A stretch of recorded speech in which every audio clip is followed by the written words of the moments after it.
my name is Deb from DG Reads, and I'm here today to kick off my final vlog reading my last 3 SPFBO 10 books.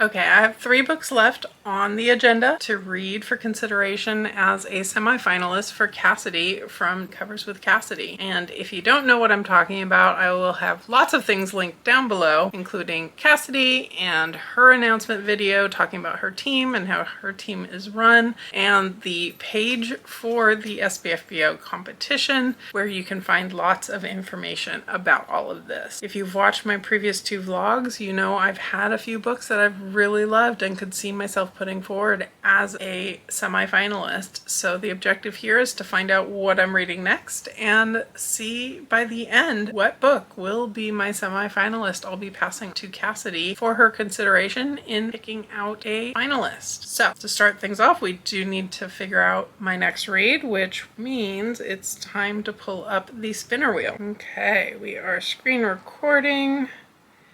And then we are removing the Burning Fire Rises as an option.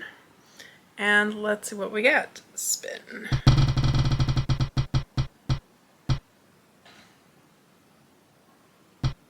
Ooh, that was close.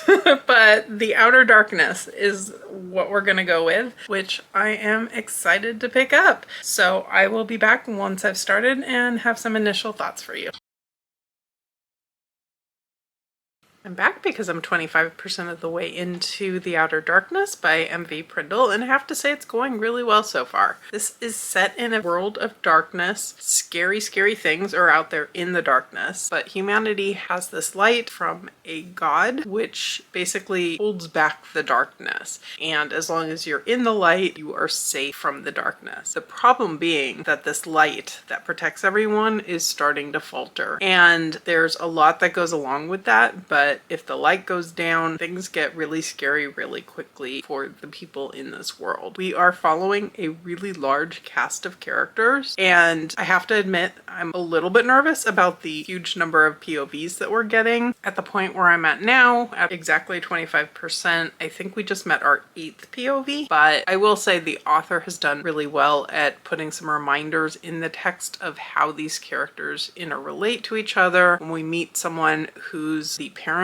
of one of the characters we've already met, within the first paragraph or 2, it'll mention them. It'll give some textual clues about how we are meant to know who this character is. So I appreciate that a lot. I think my favorite thing so far is just the world building, the creatures that we're starting to meet, and the really interesting dynamics to those are really well done. There's a lot of politics and interplay between the different POVs, gods and leaders and different things that I do at times have to kind of keep looking up with my Kindle where we've met these people before, or is this someone I vaguely remember, but I have to kind of refresh myself who they are. But I'm hopeful that that will cement better into my brain the further and further I get into the book, because it has been improving so far. The only other thing that's been a little bit of a struggle here and there is the timeline, because we have so many different POVs and some of the characters are in very different places. There have been a few times where I'm wondering, well, why doesn't this character know about this event? And it turns out it's just we've had to kind of jump back in time a little bit to catch up with what that character's been doing up until the present moment. Because there's so much action going on in between all the different characters, and some of their stories overlap, some of them are currently a little bit further afield. It does occasionally make me question the timeline, but I do pretty quickly get caught up, so it's not bothering me too much. So that's where I'm at so far with this one. It is a much longer read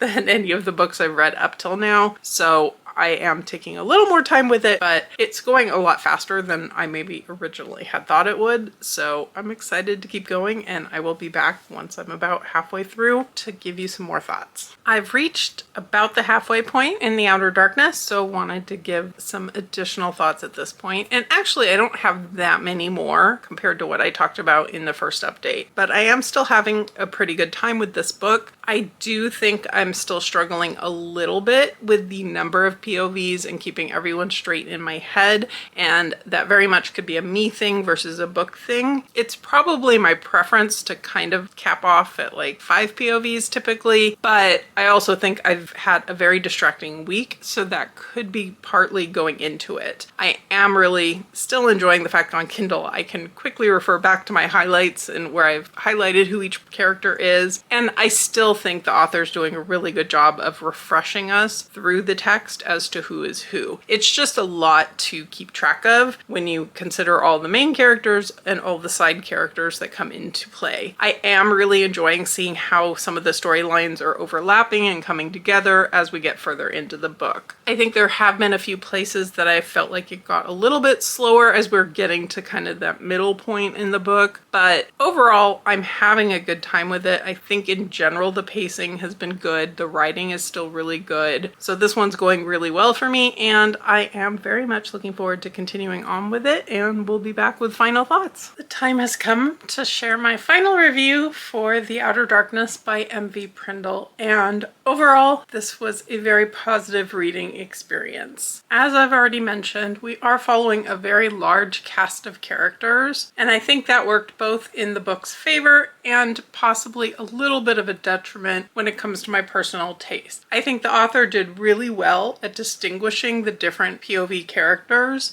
and giving them their own voices, their own perspectives, their own place in this world, and I think that was really well done. I do, however, think that the sheer number of POVs, I want to say we wound up with maybe 12. I don't even know. I didn't go back and count, but I think that worked a little bit against my enjoyment. While the main characters were fleshed out, I did still, even in the end, occasionally find myself having to remember who someone was as opposed to just organically flipping to the next chapter and getting right back into their story. When you're following as many different POVs as we have, sometimes it can be hard to remember where we last left that character off. And I know this is partially just personal preference. I prefer to have a more limited number of characters to follow and get to know them just a little bit better. I think with the secondary characters, we got a little bit of a mix. Some of them were still really fleshed out and really well done, but there were some that I wanted to know more. I think with the gods in particular, as they come in throughout the story, they were really interesting and I enjoyed learning about them, but at the same time, I didn't always entirely feel like I understood what their motivations were in getting involved with our human characters. I really enjoyed the plot of this story. I liked seeing how all of these characters kind of have their own story in the beginning, and then the author began to weave those stories together as paths begin to cross and goals wind up aligning with each other or not. But I think that was well done, and I think it kept my interest wanting to see how different characters would meet and interact and all of that. Overall, I thought the pacing was also well done. The story keeps moving forward at a good rate. We're shifting POV pretty regularly, and that kept the interest up and kept me feeling like I was making a lot of good progress as I was reading and interested to find out what would be happening next to our characters. I liked that there were high stakes. Not everyone is going to get a happily ever after type of story in this kind of book, and I appreciated the darkness of that and also the brutality of it, I guess I could say.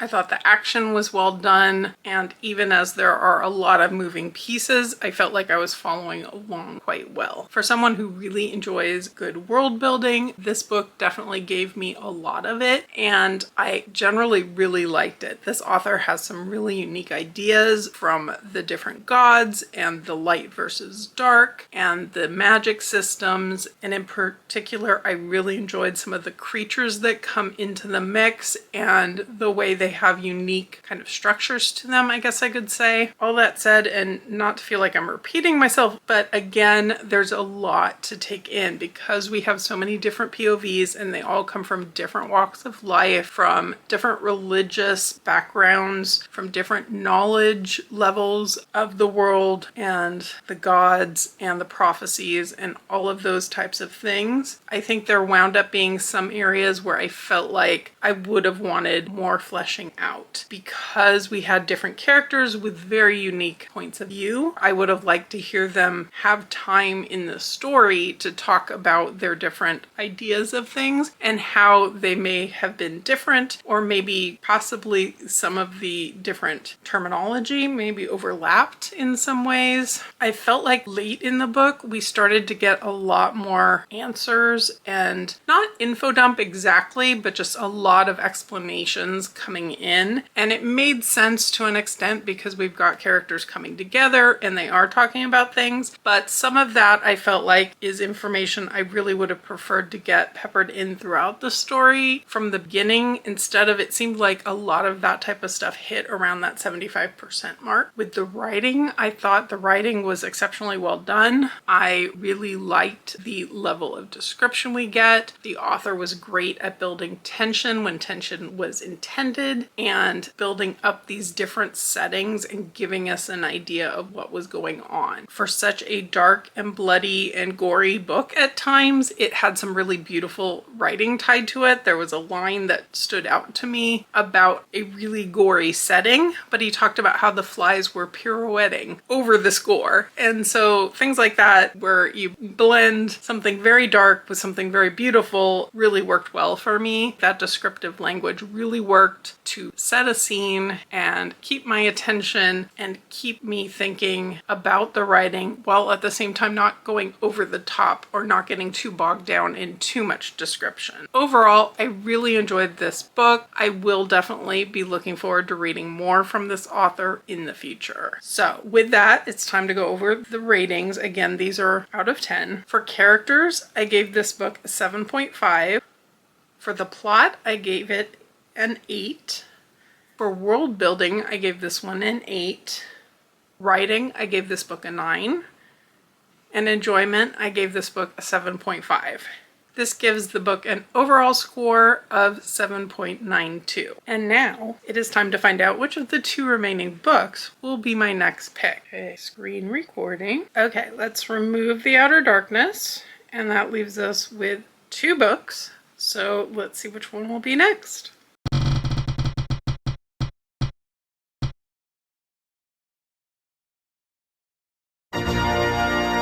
Okay, so Haelend's Ballad will be next up, and I will be back once I have some initial thoughts on this new read.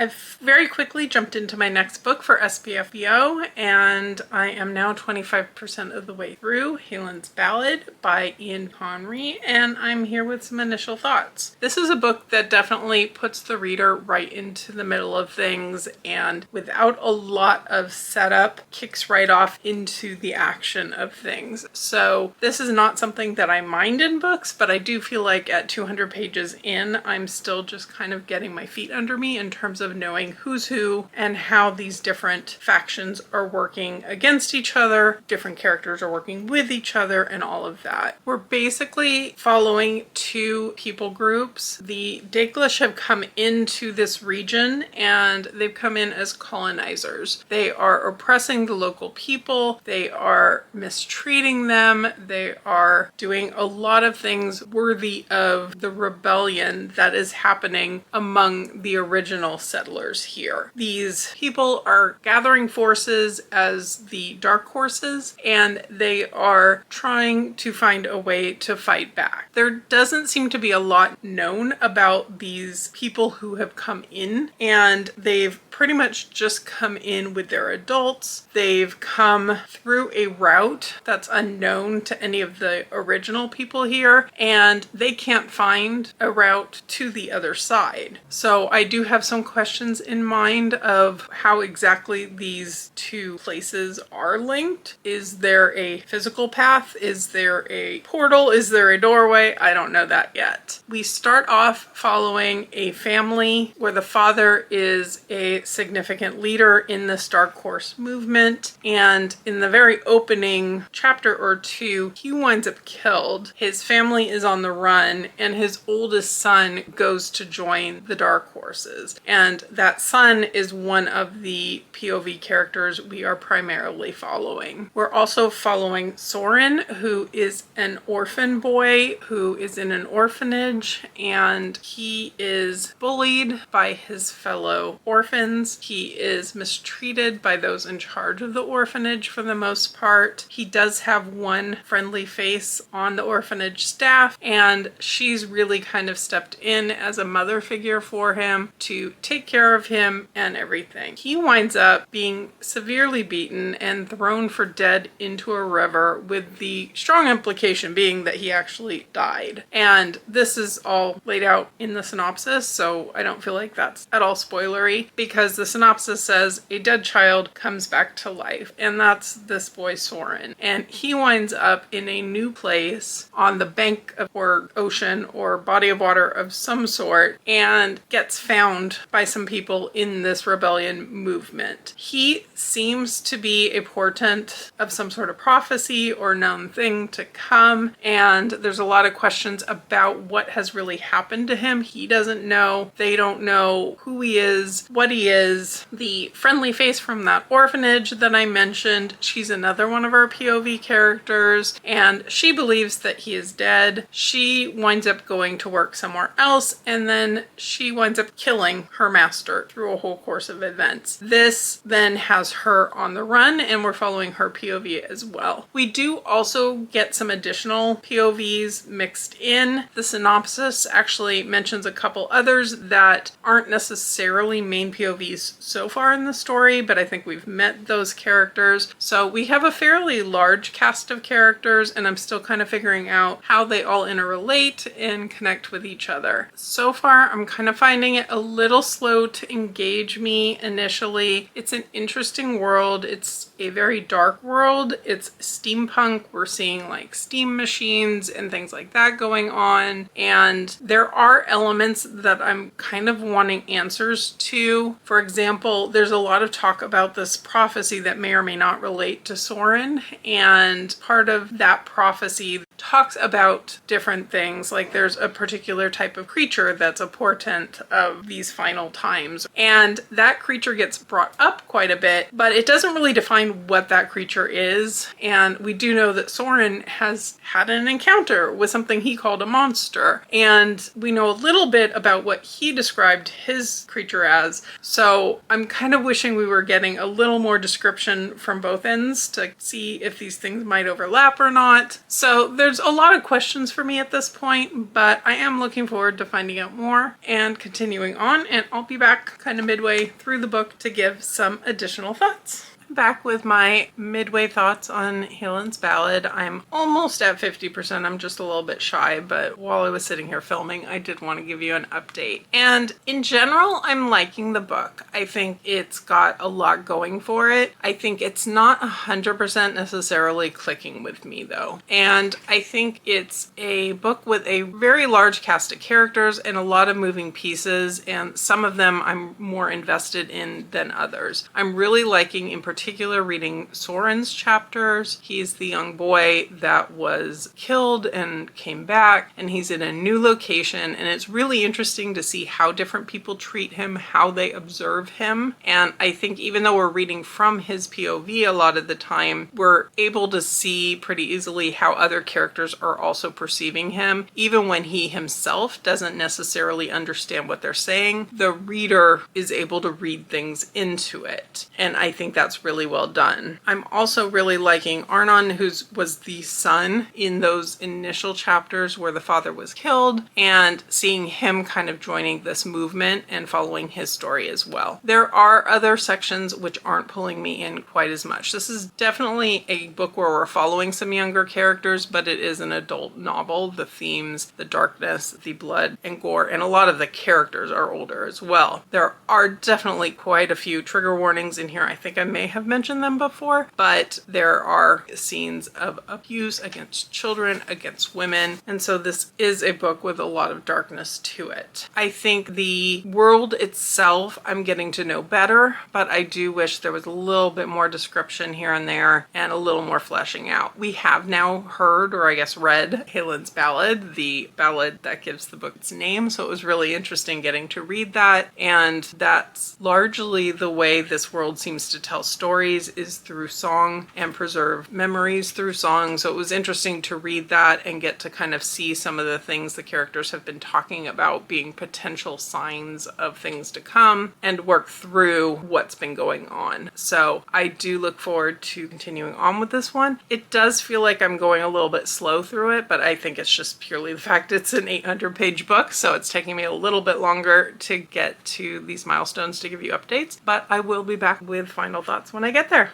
All right, I've finished up Haelend's Ballad, and I'm here to bring my final thoughts. Throughout the book, I continued to have kind of mixed feelings a little bit with the characters, in that there were some that I definitely enjoyed following more than other characters. We get pretty quick shifts in POV in some of these chapters. They go back and forth between different people, and as a whole, I found myself really invested in those that were more focused in on relationships and family and those types of aspects. So throughout, I really enjoyed reading about Soren and his adopted mother or woman who would have liked to step into that role, getting her POV, and then Arnon as well and his connections with his family. He develops a romance in the book, and all of those were kind of my favorite. The ones I didn't enjoy quite as much, which isn't too big of a surprise to me, were those that were more worried about battling and going to war and fighting against this occupation. I'm just not super driven to books that have to do with battles and fights and all of that going on. So it makes sense to me which chapters called me to pick them back up more quickly and those that didn't. I did think the plot in general was well done. I think the author did well with the pacing of it, apart from the fact that some characters spoke to me more than others. I think the pacing and the way we went back and forth between characters worked really well. I think there was a good consistent time spent with the characters. We keep getting back to the characters that we've seen recently and getting updates on them on a regular basis, and that helped kind of track what each of them were up to without forgetting things in between. I think there was a lot that, as the book went on, got more fleshed out in terms of what the objectives were and what the characters were out to do. The world building in here as a whole felt a little bit flat for me. I think we got a lot more answers as we got further into the book. So past the halfway point, or right around that halfway point, we started getting more descriptions about some of the creatures and how they were interacting with the people in the world. We got a little bit more of that, but for my personal taste, things remained a little bit fuzzy in terms of being concrete and spelled out completely. So I would have liked to see a little bit more there. I still really like the fact that this is a world that is driven by storytelling and by keeping legends through songs and passing that along. And also the fact that it's an imperfect method of telling stories, because things can be forgotten and things can be left out or misunderstood. I think as the book goes on, we see a lot of character growth with people making realizations about their own beliefs and also about the beliefs of the world in general. I thought the author wrote the book very well. I think the writing accomplished everything it needed to. It was well polished and it came across very well. I think it did a good job of striking a balance between setting some really gruesome scenes. It has a lot of really vivid imagery to drive home how horrible and bloody war can be, and also getting into interior thoughts with characters and kind of lighter moments, perhaps I could say. This book describes itself as grimdark, and initially I did kind of question if this was truly a grimdark story, and I think in the end I still question that a little bit. Toward the beginning, we definitely had a lot of characters with hope, and the author was certainly bringing in morals and lessons. There were things about pride and about feeling guilty in killing people, even in a war, in a self-defense type of setting, and certainly issues of the religion of this world, or religions of this world. So I think that the author did really well at striking a balance between those different elements. In the end, it definitely got much more grim, and characters really were feeling hopeless in a lot of situations, but with a little bit more hope than I tend to expect in grimdark, because even if they're giving up on the present world, they have hope for a next world or a life beyond. Overall, when it comes to enjoyment, I think this was a book that I liked. I think it's just not really a me type of book, so I wouldn't say it was set up to be a new favorite for me. And that's one of the biggest bonuses, I think, with the way Cassidy runs her team for SPFBO, is that each of these books are getting two different people reviewing them, and something that doesn't work well for me may very well work for a different reviewer. But in the end, this book did have a lot going for it. I think the characters and the intrigue of what was going on with them really caught my attention. I felt like I wanted a few more concrete answers as to what is happening with the ending of this book, but I did enjoy getting everything kind of coming to a resolution. So with all of that said, let's go through the scores. And again, these are out of 10. So for characters, I gave this one a 7. The plot for this, I gave it a 6.5. World building, this one got a 5. Writing, I gave this an 8. And enjoyment, I gave this one a 6. And altogether, that gives this book an average of 6.42.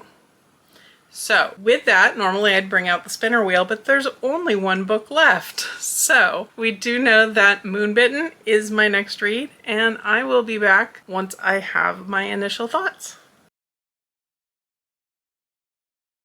I am now 23% of the way into my final book for SPFBO, and it is going pretty well so far. So this is, of course, Bitten by C.S. Churton, and if you hear growling in the background, that's just Kylie adding a little bit of ambiance because this is a werewolf book.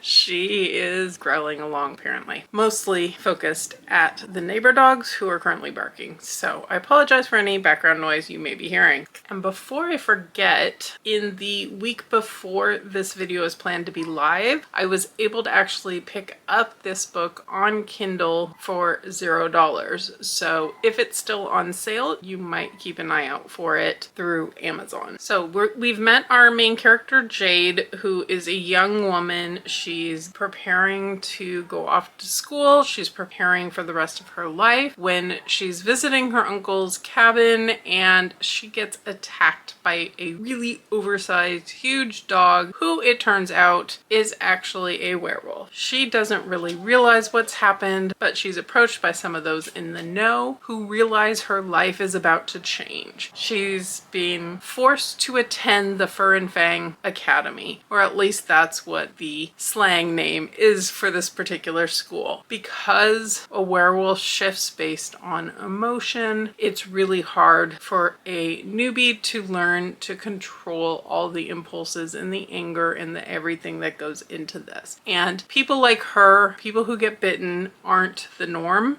It's pretty much unheard of for someone to go that far out of compliance with all the rules and to change a human into a werewolf. But when it happens, you must go to this school. So suddenly Jade's dreams of becoming a lawyer, going to law school, everything she's been hoping for all of her life is out the window. And as one might expect, she's not very happy about this. She's pretty flippant. She's pretty angry. She's pretty snarky. And so far up to this point, she's just kind of starting to figure out that she's really stuck. She's been thinking she can run away, she can go do her own thing, but that wouldn't be safe. That wouldn't be in anyone's best interest, really. So I'm interested to see where the story's gonna take it from here, and I'll be back once I have some more thoughts. This one's reading going extremely quickly. I like Jade. She's definitely snarky. It has a very new adult feel to it. So we'll see how it goes. But I'm thinking this is going to be a pretty quick read so I can get you some thoughts real soon. Not too much time has passed since last I was standing here in front of you talking to you about Bitten, but I have now made it to halfway through the book and wanted to give a really quick update. This book flies so quickly and I'm having fun with it. So I want to continue on, but give you a couple extra thoughts. I don't have a ton more to say at this point. We're pretty much following Jade as she's attending class. She's meant to be learning how to control her ability to shift. She's meant to be learning things like combat and the pack law and all of these types of things. So we're getting to learn about the world through her learning about this world that she wasn't born into. There is a lot of pack politics going on, both kind of the bigger picture, the fact that someone went rogue and turned her, and the leadership of the alphas of these packs are definitely not okay with this and out to find that person. We are also seeing just the way the students at this academy are interacting with each other and the way people from different families are interacting with each other. We've got romances happening. We've got kind of what I would call a typical mean girl in the mix who is from a big family and feels herself very much a powerful person, and she looks down on Jade because Jade was human a matter of days ago. So it's a lot of fun. I wouldn't say I'm feeling like I know these characters super well. We're in Jade's head and we're learning a little bit about her, certainly, and feeling her emotions. She's very impetuous in a lot of ways, not exactly what you want for an out of control werewolf, but I do like her as a character in general, and I think she's dealing with life as well as she possibly can, but there is some attitude there as well. It's definitely feeling kind of those fun YA school setting type vibes from this book. So I'm excited to continue on and finish this book up, and I'll be back once I've done so. It's time for the final update for this vlog, and this is my third time attempting to film this. Had doorbell interruptions, dog interruptions. It's been a lot of chaos. So here's hoping this is what sticks.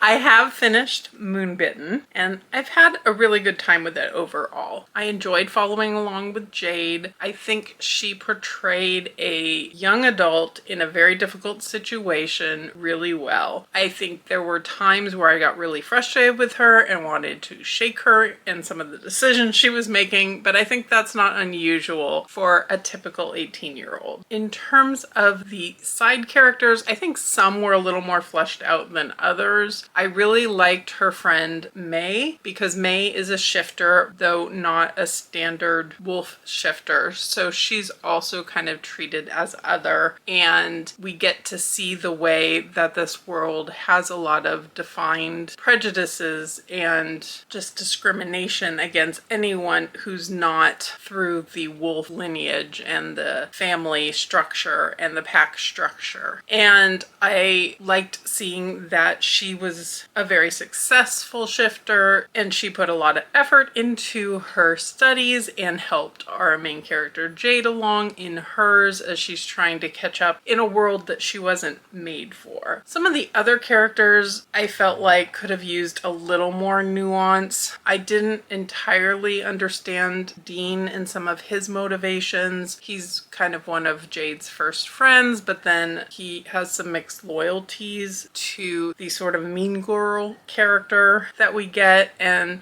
I also really would have liked to see some character development maybe with our mean girl. She felt a little bit like a typical YA character as opposed to a distinct character that I felt like I really got to know. There's a romance that also comes into play in this book between Jade and one of the other shifters, and it goes very quickly. It's very still lovey. And it goes from her noticing a really cute shifter and the fact that he has a nice accent, and then it becomes a relationship. And it's so quick that I never really felt the ability to feel invested in this relationship. It's not necessarily developed on page quite as much, and that made it a little bit more difficult for me to care about the ups and downs of the way this relationship progressed throughout the book. When it comes to the plot for this book, I think a lot of it felt like setup, and that makes sense because it is a very short book and it is the start of a series, and so you're going to be getting a lot of setup. Past the halfway point, you really start getting more into the plot and into Jade starting to wonder about some of the secrets, what's going on behind the scenes at this academy, and starting to question things and have some of the people around her questioning things, and that upped the plot intrigue a little bit for me along the way. With the world building, because we're following in the mind of Jade, who knows nothing about this world, we are learning it along with her, and that worked pretty well. I think because we're in a school setting, there are times where it does feel a little bit like an info dump, but it absolutely makes sense because she's sitting in classes and learning in these classes, and we're learning along with her. So it didn't bother me that we were getting so much information so quickly in places. I really like the fact that she gets to take a law class to learn the laws of the packs and the governing structure and all of that, especially since her whole trajectory in life up till this point has been to become a lawyer and go to law school. So she gets a little piece of normalcy out of that, which I appreciated. I think there's a lot to the world that's left to explore. I would have liked to see some more depth and more complexity on page with the different magic systems that are out there, with the kind of governing body of the alphas. And we do get some of that in this book, but I think there is more to come with that, and I can absolutely see where there's some buildup to develop that more in future books. I thought the writing in this book was well done. I think you can tell this is an author who has put out several novels. It did come across as a polished, finished, well-written book.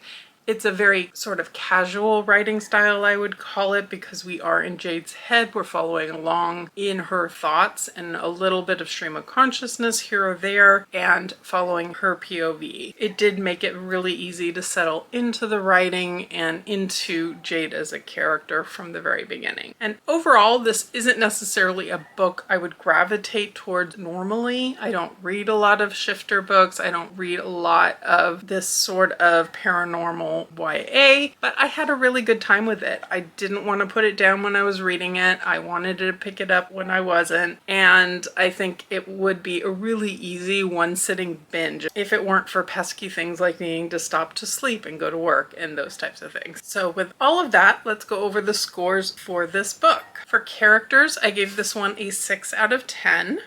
For the plot of this book, I gave it a 6.5. World building, I gave this book a 6. Writing, I gave a 7.5. Enjoyment, I gave this one a 7.